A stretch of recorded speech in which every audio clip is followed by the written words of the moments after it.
ফারুক ভাই, এটা কি তৈরি করতেছেন? এটা মধুর বাসা ভাঙার জন্য একটা ফেরের বুন্দা। আচ্ছা, এটার মাধ্যমে দোয়া দিবেন নাকি? অবশ্যই। রবিল ভাই, আজকে আমাদের গন্তব্যস্থল কোন জায়গায়? না, আমাদের গন্তব্যস্থল হচ্ছে আজকে বাটিয়া পিঠা লাকসাম। বাটিয়া বিটা। লাকসাম বাটিয়া পিঠা। আচ্ছা। এরপরে হবে আমাদের গন্তব্যস্থল হচ্ছে ঘাটের নোয়াগাঁও। ঘাটের নোয়াগাঁও। এরপরে অভিযান ঘাটের নোয়াগাঁও আমরা বাসা দিব। একবারে ভিতরে 4টা 5টা 10টা। এ হচ্ছে আমাদের অথেন্টিক প্রাকৃতিক মধুর বাসা। কিছুক্ষণ পরেই এটি ভাঙ্গা হবে। অল্প করে না জাঙ্গির ভাই। আমরা অবশ্য পুরো প্রসেসটি আপনাদের দেখানোর চেষ্টা করবো। আমাদের সঙ্গে থাকবেন, আমাদেরকে সহযোগিতা করবে।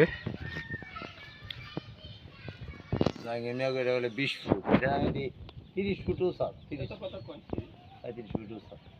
ফারুক ভাই, তার পাশে রয়েছে রবিউল ভাই। ওনার থেকে আপনারা এই অথেন্টিক মধুগুলো সংগ্রহ করতে পারবেন। আর ফারুক ভাই কিছুক্ষণ পরে গাছে উঠবে বাসাটি ভাঙার জন্য। একটু ধৈর্য সহকারে আমাদের সঙ্গে থাকুন এবং পুরো প্রসেসটি একটু দেখার চেষ্টা করুন। ধন্যবাদ।